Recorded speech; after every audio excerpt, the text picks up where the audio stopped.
Salut à toi, humain. J'espère que tu vas bien, j'espère que tu as pris un bon petit déjeuner ce matin, parce que tu le sais que prendre un bon petit déjeuner, c'est très important pour bien démarrer la journée. Alors aujourd'hui, on va parler d'une plante médicinale très puissante, qui pourtant est malheureusement sous-estimée. Elle est utilisée depuis très longtemps, et elle a notamment le pouvoir, attention, de faire fuir les vampires. Aujourd'hui, on va donc parler de l'ail.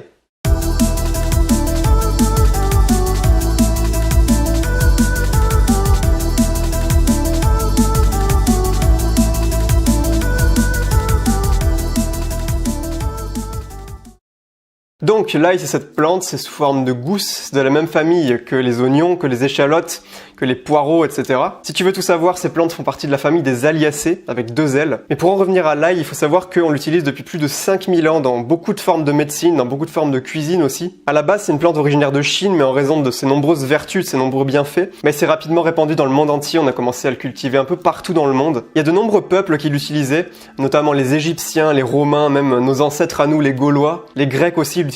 Pour la petite anecdote, l'ail avait été intégré à l'alimentation des soldats romains parce que ça renforçait leur défense immunitaire et ça les aidait à être plus performants au combat tout simplement. Au Moyen-Âge également, l'ail a été utilisé contre la peste, apparemment c'était un remède très efficace. Alors personnellement, l'ail quand j'étais petit, j'aimais pas du tout le goût, je disais que ceux qui mangeaient de l'ail, ils puaient de la gueule. C'est peut-être pas faux si t'en manges beaucoup, si t'en manges un peu ça va. Et petit à petit, de fil en aiguille, mes goûts ont fini par évoluer. Et aujourd'hui j'aime bien, je le mets un peu dans tous mes plats. Quand je cuisine par exemple des petits légumes, je rajoute toujours 1 ou 2 gousses d'ail avec, ça donne du goût, c'est très bon. Je peux en mettre dans le riz aussi, enfin voilà, j'aime bien, j'en mets un peu partout. C'est devenu quelque chose que j'ai vraiment intégré à mon alimentation. Alors dans un premier temps, l'ail va avoir un rôle protecteur sur ton organisme. L'ail, ça contient de l'allicine, donc c'est le principal élément actif. C'est ce composant qui est responsable du goût aussi prononcé de l'ail. Et l'allicine, il faut savoir que c'est un excellent antivirus et antibactérien naturel. Ça va tuer beaucoup de bactéries, beaucoup d'agents pathogènes qui éventuellement pourraient te faire tomber malade. Un deuxième bienfait de l'ail maintenant, c'est le fait que ça va améliorer ta circulation sanguine encore une fois. L'ail a des propriétés anticoagulantes qui vont permettre de fluidifier la circulation de ton sang. Ça va avoir un effet protecteur sur ton cœur. Et finalement, ça peut être une alternative très intéressante pour les personnes qui souffrent d'hypertension, comme c'est le cas d'ailleurs pour les bêtes goji dont je t'avais parlé dans une précédente vidéo que tu peux aller voir si tu veux en cliquant sur le i en haut. Et finalement, troisième grand bienfait, la consommation régulière d'ail, quotidienne c'est mieux, on va dire régulière, va te faire vivre plus longtemps. L'ail, on l'a vu, ça possède de nombreuses propriétés, c'est un véritable alicament, c'est-à-dire un aliment-médicament, tu l'as compris. Et il se trouve qu'il y a une étude qui a été menée dans une certaine région de Chine qui est productrice d'ail, et donc où les gens qui habitent là sont de grands consommateurs d'ail. Et en fait, on a remarqué que dans cette région, le taux de centenaires parmi la population était anormalement élevé. La population vivait beaucoup plus longtemps que dans une autre région lambda, où les gens consomment pas spécialement beaucoup d'ail. Et donc on voit bien qu'il y a une corrélation évidente entre la longévité de ces personnes et leur consommation d'ail. Alors l'idéal ce serait de manger 2 ou 3 gousses par jour, c'est-à-dire cette quantité à peu près quoi. C'est à partir de cette quantité que tu profiterais vraiment de tous les bienfaits de la plante. Ce qui est génial avec l'ail, c'est qu'il est vraiment facile à intégrer à ton alimentation.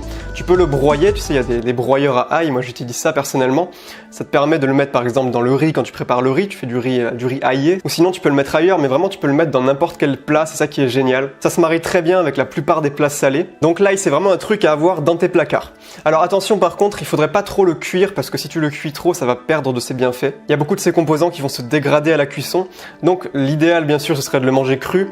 Après cru c'est peut-être un peu fort. Mais sinon ce que tu peux faire, c'est ce que je fais personnellement, c'est de le rajouter par exemple à la moitié de ta cuisson. Histoire qu'il soit cuit mais pas trop non plus tu vois. Une excellente association que je peux que te recommander, c'est de l'ail avec du gingembre. Je t'en avais déjà parlé l'autre jour, tu peux aller voir en cliquant sur le i encore une fois. Il semblerait que l'ail et le gingembre mis ensemble permettent de décupler leurs effets respectifs. Donc ça peut vraiment être super intéressant, moi personnellement je le fais, de cuisiner des plats à base de gingembre et d'ail. Par exemple, un truc que je fais de temps en temps que j'aime bien, c'est vraiment un truc tout bête, c'est juste du riz avec du gingembre et de l'ail pour parfumer. Et en plus d'être délicieux, ça va avoir d'excellents bienfaits pour ta santé. Donc voilà pour cette vidéo, j'espère vraiment t'avoir appris des trucs, j'espère vraiment que tu vas intégrer l'ail à ton alimentation si tu en consommes pas déjà. N'hésite pas à lâcher un pouce bleu pour m'encourager, n'hésite pas à t'abonner à la chaîne YouTube. S'il y a des aliments que tu aimerais que je teste, n'hésite pas à me le dire dans les commentaires. Bon bien sûr si c'est des trucs que j'ai jamais goûté, il faudra d'abord que je goûte avant d'en parler, ça paraît logique. Mais je suis ouvert à tout, donc n'hésite pas à me faire tes suggestions dans les commentaires. Et moi je te souhaite de passer une excellente journée, je te dis à mercredi pour une prochaine vidéo. Prends soin de toi, prends soin de ta santé, ciao.